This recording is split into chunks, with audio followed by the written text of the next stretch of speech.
how are the AI and EI, so AI and emotional intelligence, going hand in hand? I think that is a fascinating area. Something that I'm interested in particular is that human-centered design approach. And Can we get the there are computers to think, to feel, not to think?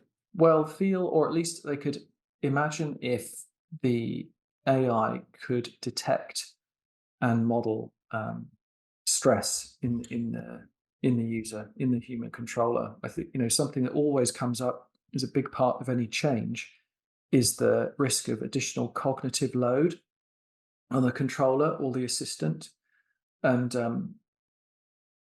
if we're able to, it obviously within the context of privacy, but assist that user so that they can be aware of if they're becoming under particular stress. I think that human-centered design approach, there are use cases that are really interesting that can be applied to the operator, to the user as well.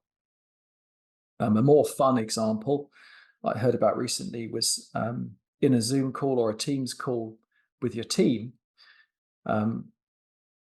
the AI monitoring that call can pick up on perhaps somebody who hasn't contributed yet, or hasn't spoken up or had the opportunity to speak. I think that's quite an interesting area for sort of team collaboration, where if literally in the Zoom or in the Teams or in the Google Meet, if it was flagging up that, oh, Alex hasn't said anything yet in this workshop, then that's quite an interesting thing to facilitate team discussions better. So back to the human-centered emotional intelligence. So recognizing, what the people, what the human, what they're thinking, what they're feeling, and facilitating discussions, but also monitoring stress levels. I think is a really interesting area.